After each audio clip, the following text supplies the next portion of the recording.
Hello everyone, this is Mahesh Soni, director Mahindra law institute. Welcome to my YouTube channel. अगर आपने मेरे channel को अब तक सब्सक्राइब नहीं कर रखा तो चैनल को सब्सक्राइब कर लीजिए और बेल आइकन को भी प्रेस कर लीजिए ताकि आने वाली जितनी वीडियोस हैं आपकी उसका नोटिफिकेशन आपके पास सबसे पहले है जो पहुंच सके। द लिमिटेशन एक्ट 1963 की जो लेक्चर सीरीज है उसको आगे बढ़ाते हुए हम सेक्शन 18 आज डिस्कस करेंगे। 18 से आगे जो भी सेक्शन जितने बनते होंगे इस वीडियो के अंदर वो सारा मैं आज डिस्कस करूंगा। 2 वीडियो लगेंगी या 3 वीडियो लगेंगी जिनके अंदर मैं इस पूरे एक्ट को कंप्लीट करने वाला हूं, जिसके अंदर सबसे बड़ा सेक्शन जो आएगा वो 25 एंड 26 है। मोस्ट इंपॉर्टेंट का भी बोल सकते हो और सबसे बड़ा सेक्शन भी है, मोस्ट टेक्निकल का भी एक वो पार्ट है। 18, 19, 20, 21, 2, 3, 4 ये आपका सिंपल से सेक्शन है, कुछ भी टेक्निकलिटी उनके अंदर नहीं है, सिंपल स्ट्रेट फॉरवर्ड लैंग्वेज की बात करता है। तो जो सेक्शन 18 आपका है वो आपका किस रिगार्डिंग बात कर रहा है? इफेक्ट की रिगार्डिंग बात करता है, किसी एक्नोलेजमेंट की, जो कि एक्नोलेजमेंट राइटिंग में दी गई है। अब एक चीज होती है राइटिंग में देना, दूसरी होती है एक्नोलेजमेंट क्या और इसका इफेक्ट क्या। अब एक्नोलेजमेंट का मतलब अगर समझेंगे तो क्या चीज की किसी पर्सन ने अपनी तरफ से हाँ करी है कि हाँ मैं ऐसा कुछ करने के लिए लायबल हूँ, उसको होता है अपने एक्नोलेजमेंट बोलना। कि किसी पर्सन ने किसी चीज़ की हाँ भरना, किसी अपनी खुद की लायबिलिटी को खुद ही बोल देना कि हाँ I am the liable person to pay some amount और टू डू एनीथिंग एल्स। जो भी चीज़ हो सकती है उस सबको करने के रिगार्डिंग, जो भी उसके ऊपर ड्यूटी है, उसके ऊपर जो भी इम्पोज करेगी चीज़ है उसको परफॉर्म करने के लिए खुद पर्सन अपना एक्सेप्ट कर लेना, उसको एक्सेप्ट करता है कि हाँ मैं लायबल हूँ, तो वो आपकी एक्नोलेजमेंट की बात करता है। राइटिंग में करेगा। अब बात होती है कि जिस भी दिन मतलब उसने एक्नोलेजमेंट दे दी ना, उसी दिन से आपका नया पीरियड ऑफ लिमिटेशन जो भी होगा वो आपका क्या रहेगा कि जैसे भी उसका टाइम पीरियड है, मतलब आपका एक प्रेस्क्राइब पीरियड हो सकता है या फिर आपका पीरियड ऑफ लिमिटेशन है, वो स्टार्ट होने के रिगार्डिंग बात करता है कि आप दोबारा से उस टाइम पीरियड को स्टार्ट कर सकोगे जिस दिन वो एक्नोलेजमेंट आपकी राइटिंग में है जो दी गई है। अब जो सेक्शन 18 है स्ट्रेट फॉरवर्ड क्या बोल रहा है? Effect of acknowledgement in writing, writing में जो भी एक्नोलेजमेंट दी गई है उसका इफेक्ट क्या होगा। बेरेक्ट लैंग्वेज क्या कर रही है? Where before the expiration of the period, कौन सा प्रेस्क्राइब पीरियड की बात करता है, कब से पहले, मतलब कि कोई टाइम पीरियड ऐसा फिक्स है, प्रेस्क्राइब कर रखा है, उसको एक्सपायर होने के पहले, मतलब जो भी आपका टाइम पीरियड था उसके कंप्लीट हो जाने के पहले पहले यहाँ पे उसने क्या करी है? हाँ कर दी है।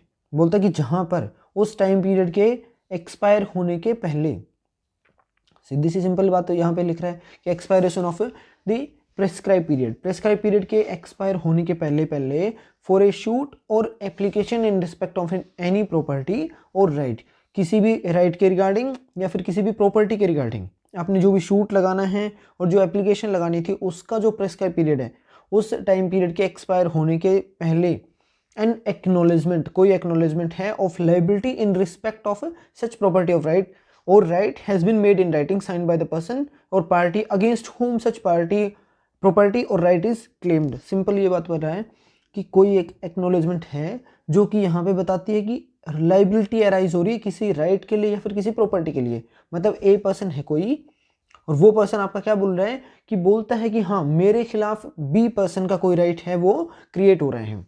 ए पर्सन राइटिंग में एक्नोलेजमेंट देके बोलता है कि मेरे अगेंस्ट में बी पर्सन का है जो राइट वो क्रिएट हो रहा है। एक चीज़ इसका मतलब इंप्लाइडली ए पर्सन क्या बोल रहा है कि मेरी लाइबिलिटी बनती है, या फिर प्रॉपर्टी के रिगार्डिंग कोई भी प्रॉपर्टी, मतलब जिसका पोजीशन अभी इसके पास है वो खुद एक्नोलेजमेंट राइटिंग में ये पर्सन ए दे रहा है कि हाँ मेरे को ये प्रॉपर्टी है, जो प्रॉपर्टी ट्रांसफर करनी है बी को, उसके लिए मैं लायबल हूँ। तो उसके रिगार्डिंग यहाँ पे बात हो रही है। तो क्या बोलता है कि एक एक्नोलेजमेंट दी गई है किसी लाइबिलिटी की कि हाँ मैं लायबल पर्सन हूँ, किसके रिगार्डिंग? उस सच प्रॉपर्टी और राइट के रिगार्डिंग। और कैसे दी गई है? राइटिंग में, प्लस जिस पार्टी के खिलाफ वो राइट हो रहा है, मतलब जिस पर्सन ने वो एक्नोलेजमेंट दी है वही पर्सन यहाँ पे क्या कर रहा है? साइन करके भी देगा।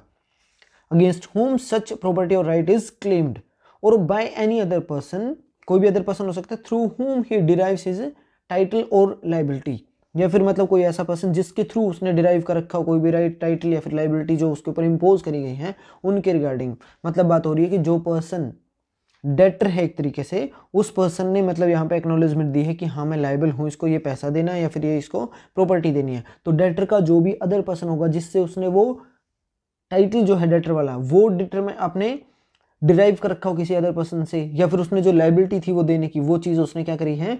डिराइव कर रखी है अदर पर्सन से, तो उसके बिहाफ पे भी आप कोई भी पर्सन आपका क्या कर सकता है? वहां पे राइटिंग में है जो एक्नोलेजमेंट दे सकता है। अब क्या बोल रहा है, ए फ्रेश पीरियड की यहाँ पे बात कर रहा है, ये इंपॉर्टेंट पार्ट आपका है पढ़ने का। बोलता है fresh period of limitation shall be computed from the time when the acknowledgement was so signed. मतलब बात हो रही है कि इस दिन इस पर्सन के लाइबिलिटी अराइज हो चुकी थी कि मेरे को जो पैसे हैं इस बी पर्सन को इतने टाइम के अंदर है जो दे देने हैं। अब बात क्या हो रही है, मतलब कि सिंपल चीज़ कि यहाँ से उसको टाइम पीरियड स्टार्ट हो गई, यहाँ तक वो कंप्लीट हो जाता। अब यहाँ पे 3 साल का मैं टाइम पीरियड लेकर चल रहा हूँ कि 3 साल के विद इन ए पर्सन ने अपनी लाइबिलिटी बी के टूवर्ड्स है जो कि उसने परफॉर्म कर देनी है। लेकिन ये टाइम जो यहाँ पे आया 3 पार्ट्स के अंदर मैं इसको डिवाइड कर रहा हूँ, मतलब 2 साल यहाँ पे कंप्लीट हुए, 2 साल के जस्ट बाद वो कर क्या रहा है, एक एक्नॉलेजमेंट उस पर्सन ने साइन करके यहाँ पे दे दी कि हाँ मैं लायबल पर्सन हूँ और मेरे को इस बी पर्सन को कुछ पैसे हैं जो देने हैं। तो जिस दिन वो उसने साइन करे ना ये वाला दिन, उस दिन से लेके यहाँ पे उसको टोटल 3 साल का पीरियड दोबारा से दिया जाएगा। मतलब फ्रेश पीरियड ऑफ लिमिटेशन इस दिन से स्टार्ट होगा जिस दिन उसने एक्नॉलेजमेंट राइटिंग में दे रखी है। तो यही सेक्शन की लैंग्वेज जो आपकी है बता रही है, इसके अलावा इसके अंदर कुछ भी नहीं है। मतलब अगर स्ट्रेट फॉरवर्ड समझने की ट्राई करें कि फर्स्ट क्लोज क्या कर रहा है, तो बोलता है कि राइटिंग में दी गई कोई भी एक्नॉलेजमेंट का इफेक्ट क्या होगा, मेन बात। तो कोई भी स्टेटमेंट जो आपने राइटिंग में देते हैं, मतलब ए पर्सन है जिसने कोई भी स्टेटमेंट दी है राइटिंग में, प्लस उसी पर्सन ने उसको साइन करी है कि मेरे ही अगेंस्ट में होनी चाहिए वो चीज़। मतलब कि ए पर्सन जब बोल रहा है ना तो वो हाँ कर रहा है कि मैं लायबल पर्सन हूँ, तो इसी के अगेंस्ट में होनी चाहिए। तो ए पर्सन उस स्टेटमेंट को लिखेगा राइटिंग में, उसके ऊपर साइन करके देगा। अब वो क्या बोलेगा कि जितना टाइम पीरियड मेरा 3 साल का फिक्स है ना, उसके रिगार्डिंग मैं इतने दिन हो गए मेरे को ये पैसे मैं नहीं दे पाया था, क्योंकि हो सकता है कि उस पर्सन के बीच में एक कॉन्ट्रैक्ट या फिर ऐसा कुछ हुआ हो कि 2 साल के लिए तो मैं आपसे पैसे लेके जा रहा हूँ। अब 2 साल तक अगर नहीं देगा तो उसके बाद उसके ऊपर 3 साल का टाइम पीरियड दिया गया कि 3 साल के अंदर वो शूट या फिर एप्लीकेशन लगा सकता है पैसे के रिगार्डिंग। पहले वो 2 साल का टाइम लेके गया था, 2 साल के अंदर वो पैसे दे नहीं पाया, तो अब एक्नॉलेजमेंट के अंदर लिखेगा कि मैं उस 2 साल वाले पिछले जो टाइम पीरियड है उसके अंदर मैं इसके पैसे दे नहीं पाया। अब इस ए पर्सन के ऊपर शूट फाइल किया जाएगा कोर्ट के अंदर। अब शूट फाइल करने का जो टाइम पीरियड फिक्स बता रखा है कि वो आपका पास 3 ही साल का टाइम है। अब उन 3 के एक्सपायर होने के जस्ट पहले वो क्या करेगा, एक स्टेटमेंट राइटिंग में लिख के साइन करके भेज देगा बी को कि मेरी गलती थी, मैं पिछले जो आपके 2 साल का टाइम पीरियड था उसके अंदर पैसे दे नहीं पाया, उसके बाद भी मैंने 1.5 साल या फिर 2 साल का टाइम है जो वेस्ट कर दिया, उसमें भी नहीं दे पाया, लेकिन अब मैं रेडी हूँ, मेरे पास कुछ अमाउंट ऑफ मतलब आपके पैसे आ रखे हैं या फिर कुछ प्रॉपर्टी मैंने अर्न कर ली है जिसको बेच के आपका मैं पैसा जो भी है वो चुका दूंगा। तो जिस दिन उसने ये बात बोली है यहाँ पे, ये जो 2 साल के बाद, तो उसको यहाँ से आगे का 3 साल का टाइम है जो दिया जाएगा। ये इस सेक्शन के अंदर बोली गई बात है। उसके अलावा इसके अंदर सेक्शन के अंदर कुछ भी नहीं है। फर्स्ट क्लोज आपका सिर्फ इतनी सी बात कर रहे हैं। उसके बाद अगर बात करें तो मेनली उसके अंदर सेकंड क्लोज में बोलता है where the writing containing the acknowledgement is undated. अब ये यहाँ पे एक इंपॉर्टेंट सा पार्ट आपका है कि जब उसने स्टेटमेंट दी है ना तो उसके ऊपर उसने डेट नहीं लिखी, मतलब कि 2 साल के टाइम पीरियड के ऊपर, ये उसको 3 साल टोटल दिए गए थे, इस दिन उसने स्टेटमेंट करके दी है लिख के, तो ये वाला जो डेट है ना वो उसके ऊपर उसने डाल नहीं रखी है। मतलब जिस दिन उसने एक्नॉलेजमेंट लिखी उस दिन उसने उसके ऊपर कोई डेट नहीं डाल रखी। तो जो भी एक्नॉलेजमेंट राइटिंग में थी और उस पर कोई डेट नहीं लिखी गई है तो इसके ऊपर साइन किए गए हैं, लेकिन बात ये हो रही है कि उसके ऊपर साइन किए हुए हैं, ये भी चीज़ है।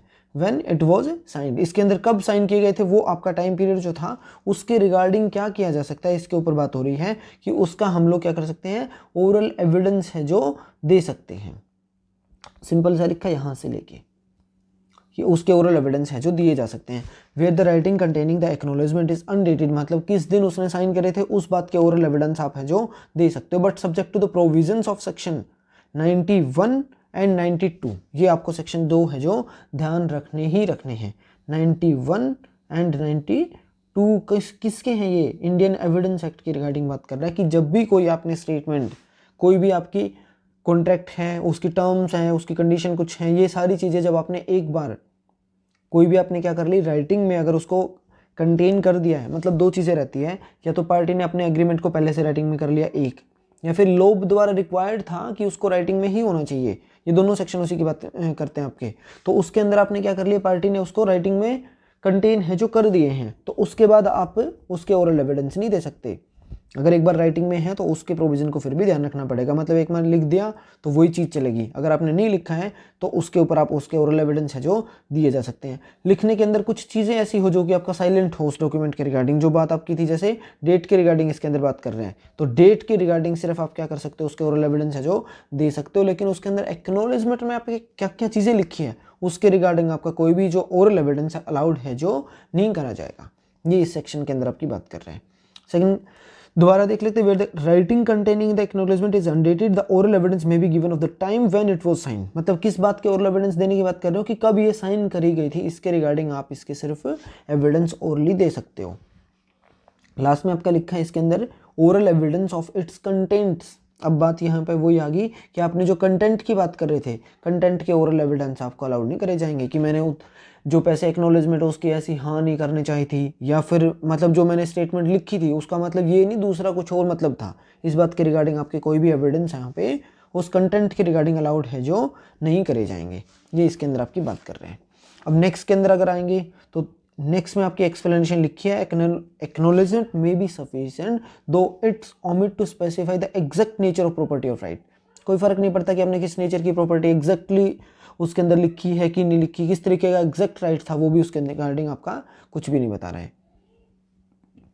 फिर बोलता है overs averse that the time for the payment, delivery, performance, enjoyment has not yet come or is accompanied by the refusal to pay, deliver, perform, permit to enjoy or is coupled with a claim to set off or is addressed to a person then other than a person entitled to the property or right। इसके regarding आपकी सारी चीज़ें यहाँ पे है जो ये सारी चीज़ें दे रखी हैं, इसको आप एक बार पढ़ लेना, नॉर्मल रीडिंग के रिगार्डिंग है। फिर बोलते the word sign means signed either personally or by the agent duly authorise in this behalf, simple सा है। लास्ट सी में बोलता है application for the execution of a decree. अगर डिक्री कोई आई है कोर्ट की, उसको एग्जीक्यूट करने के लिए एप्लीकेशन लगी है या फिर कोर्ट का कोई ऑर्डर रखा है तो shall not be deemed to be an application in respect of any property or right. मतलब बात यहाँ पे ये पीटी का पॉइंट पढ़ने का आपका कि जहाँ पे कोर्ट की डिक्री वगैरह कुछ भी आएगी तो उसको यहाँ पे ये वाली एप्लीकेशन नहीं समझना जो इस सेक्शन के अंदर आप पेमेंट वापस लेने के लिए एप्लीकेशन लगा रहे हो, वो चीज़ नहीं है। एक तो ये होता है ना कि मैंने आपको प्रॉपर्टी कुछ दे रखी है, मतलब ए पर्सन है तो उसने कोई प्रॉपर्टी बी को दे रखी है, अब वो प्रॉपर्टी वापस लेने के लिए एप्लीकेशन लगाए, एक चीज़ अलग है। कोर्ट में गया था, कोर्ट ने यहाँ पे क्या करी है कि कोई एप्लीकेशन लगाई है कोर्ट के अंदर उस पर्सन ने उसकी डिक्री या ऑर्डर को एग्जीक्यूशन करने का, तो वो यहाँ पे अलग चीज़ है। वो एप्लीकेशन डिक्री और ऑर्डर को एग्जीक्यूट करने की थी, प्रॉपर्टी या फिर राइट को एग्जीक्यूट करने का जो आपकी चीज़ है, मतलब कि प्रॉपर्टी वापस करवाने का जो एप्लीकेशन है वो अलग चीज़ है। इन दोनों को अलग अलग पढ़ना है। अब इसके अंदर एक इम्पोर्टेंट पार्ट आपको मैं बता देता हूँ कि जो सेक्शन 18 है उसको पढ़ा जाएगा सेक्शन नंबर 25 के close number 3 of the Indian contract act 1872, 1872 का जो आपका इंडियन कॉन्ट्रैक्ट एक्ट है उसके साथ इसको रीड विद करना है। अब उसके अंदर क्या चीज़ें बता रखी है वो एक बार बता देता हूँ। वहाँ पे जो बात कर रहे हैं ना वो टाइम बार्ड डेट की बात कर रहे हैं। टाइम बार्ड डेट है कि मतलब आपका टाइम पीरियड फिक्स था, वो टाइम आपका जा चुका, उसके बाद आप डेट को क्लेम करने आ गए, तो उसके रिगार्डिंग बात कर रहे हैं। मैं आपको एक सिंपल सी चीज़ बता देता हूँ कि सेक्शन 25 उस एक्ट का, उसकी इलस्ट्रेशन दे रखी है ई, उस इलस्ट्रेशन को एक बार पढ़ोगे उसके बाद आपके ये जो सिंपल से फंडे हैं वो सारे के सारे हैं जो क्रिस्टल क्लियर हो जाएंगे। अब डिस्टिंक्शन की बात करेंगे, अगर मान के चलने कि वहाँ पे क्या हो रहा है कि टाइम पीरियड जो आपका था एक्सपायर होने के बाद जब एक्नॉलेजमेंट दी गई है तो section 25 of the Indian contract act की रिगार्डिंग आपका क्या होगा, अकॉर्डिंग एक कॉन्ट्रैक्ट बन गया। मतलब कि अगर एक्नॉलेजमेंट आपने दे दी है, टाइम पीरियड एक्सपायर हो चुका आपका, मतलब टाइम जितना फिक्स था वो तो खत्म हो गया, इतने टाइम के अंदर पैसे देने थे, इस दिन आके आप एक्नॉलेजमेंट देते हो कि हाँ मेरे को ये पैसे आपको देने हैं और उसके ऊपर पार्टी ने साइन करके दे दिए, तो इसका मतलब तो पार्टी दूसरी जो लेगी पैसे वो भी तो यहाँ पे एग्री कर रही है ना। तो इस तरीके से क्या होगा, उनके बीच में एक एग्रीमेंट बन गया वो, जिसको लीगली एनफोर्सेबल भी करवाया जा सकता है क्योंकि पार्टी खुद अपने ही लाइबिलिटी को वहाँ पे एक्सेप्ट कर रही है, राइटिंग में बोलती है, दूसरी पार्टी उसके ऊपर लेने के लिए क्या कर रही है, हाँ कर रही है, तो इसका मतलब दोनों के बीच में एक लीगल एग्रीमेंट बन चुका है। तो वो आपकी चीज़ इलस्ट्रेशन ई के साथ पढ़नी है, वो आपको क्रिस्टल क्लियर कर देगी। डिस्टिंक्शन की बात करूँगी, acknowledgement under section 18 and section 25 clause 3 of the contract act, तो उसके अंदर आपकी चीज़ होगी कि ये आपका एक ग्रेट इंपॉर्टेंस रखता है कि इनके बीच का डिफरेंस हमेशा आपको पता होना चाहिए, but both must be in writing. एक चीज़ यहाँ पे बताता है कि दोनों चीज़ें ये हैं कि 25 के क्लोज 3 में भी आपकी एक्नॉलेजमेंट राइटिंग में होनी चाहिए और यहाँ पे भी आपकी राइटिंग में होनी चाहिए, और दोनों पार्टी उसके अंदर साइन भी करेगी, जो भी उसके अंदर एजेंट हो सकता है। दोनों ही चीज़ें क्या करती है, एक फ्रेश आपके पीरियड ऑफ लिमिटेशन को वहाँ पे क्या करती है, क्रिएट करती है। But while an acknowledgement under limitation act is required to be made before the expiry of the period of limitation. अब 18 के अंदर क्या बात करता है कि पीरियड ऑफ लिमिटेशन जो आपका था, एक जो प्रेस्क्राइब पीरियड था, वो खत्म होने के पहले आपने एक्नोलेजमेंट दी है। सेक्शन 25 का क्लोज 3 क्या बोलता है कि आप क्या कर रहे हो, वो टाइम पीरियड खत्म हो चुका है, टाइम आपके ऊपर बार लगा रहा है कि आप कोर्ट में नहीं जा सकते, लेकिन फिर उसके बाद आप क्या कर रहे हो, राइटिंग में एक्नोलेजमेंट है जो दे रहे हो। तो मेन डिफरेंस पहला तो ये होगा, acknowledgement under the limitation act is required to be made before the expiration of the period of limitation and there can be no acknowledgement of the debt।